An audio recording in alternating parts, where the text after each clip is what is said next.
this first pen we're going to make is I call it a conglomerate pen. What a conglomerate pen is, it's a pen just made out of all the scraps you got in your workshop. After you take all your scraps and you cut them to various lengths with your table saw or your radial arm saw, anywhere from 1/8 of an inch up to an inch.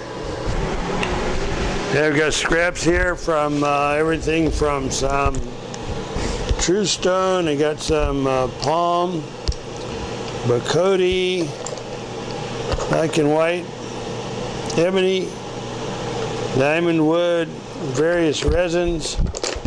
All together probably got about 300 pieces of scrap here. I'm going to sand a little bit on each side so it'll glue together better.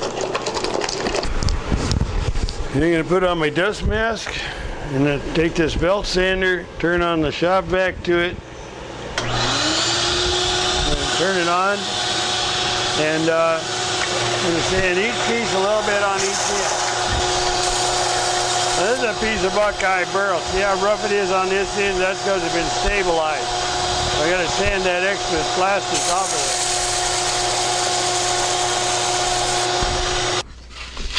First thing we're going to do before we glue them up is lay them out in some pleasing combinations. Okay, let's see, just glued together here, it's a piece of Buckeye burl, some kingwood, and some resin. I'm going to make a little bit of a different kind of pen. We're going to do some modifications to a flat top pen. This is your Fisher Space Pen cartridge. It's a little shorter than Parker cartridges. There's no center band on this pen. I'm just going to leave that out. Show you how to do that. To make this part shorter, we're going to leave this off. We're going to measure the top of this pen. And that's how close we're going to cut it. Okay, I'm going to take my measuring tool and I'm going to set a little fence up so that every cut's going to be the same length on my top pieces.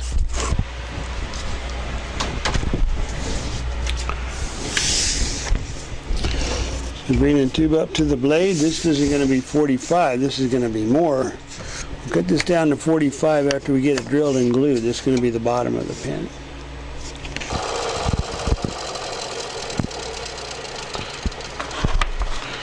Now we got 4 long pieces.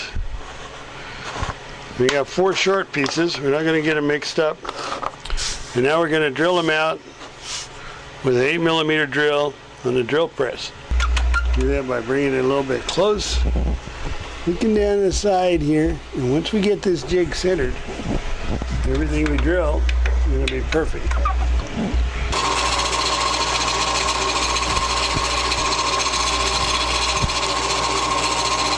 Drilling at high speed here. We got high-speed drill bits, no point in messing around. We're about 2/3 of the way. Back it off. And you go all the way.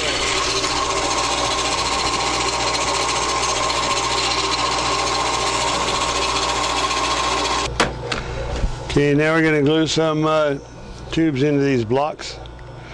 Got my hammer handy in case they don't go in all the way.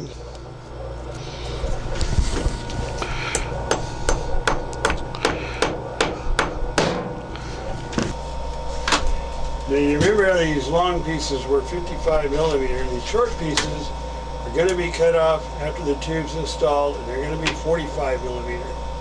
And how far out that little space pen cartridge comes from the pen. I'm going to allow just a little bit more here. I'm going to be taking off a little bit of the barrel trimming. I allowed about like a 32nd of an inch there. We're just going to cut these 4 short pieces now.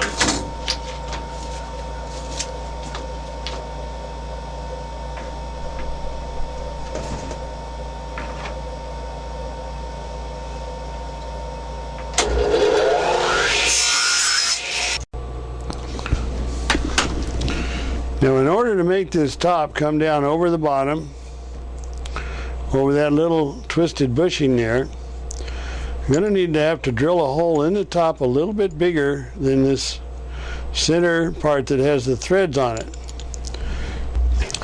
Drill down a little bit, probably down as far as that tube in there.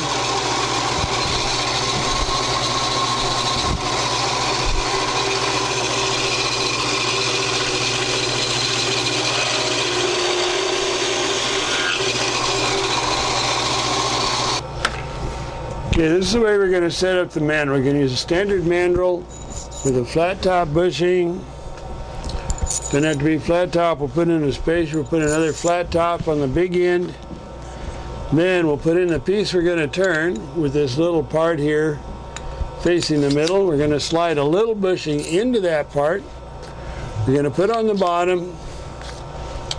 Then we'll put on our bottom normal, this is our normal Parker flat top bushing. And we're going to turn this down. We just have to be careful right here on this part. This we're going to bring down to both bushings. This part right here, we got to be careful not to cut into that thin edge because it's going to be thinner because it's bigger. Now I'm going to put on my air mate, my air hat that blows cool air over my face while I turn. I wouldn't turn without it normally. You got the tool rest in place. You just use a 3/4 inch skew for this part. But I think if I just hold this upright, it'll work just as well. And I'm cutting through 6 different materials here. They all have a different hardness. I'm going to take this a little slow. That black and white ebony on the right side there, that always takes a little longer.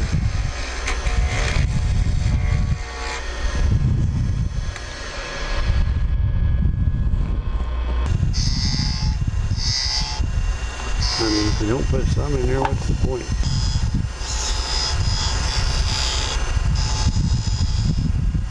A little gap there. I'm going to put a little super glue in that gap. Rub some sawdust over it.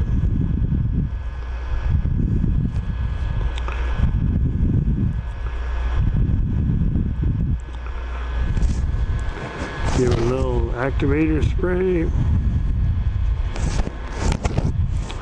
And I'm going to go ahead and steel wool it some more while it's on. This is 4.0 steel wool. Yeah, French polish. First, I'll wipe it off with my rag here. Okay, put a little French polish on the top and the bottom. Make sure it gets in those cracks right there. Done with it here. We'll take that off the lathe. Okay, let's take a look at it up close here. Probably just like this after my final finish, which I'll buff.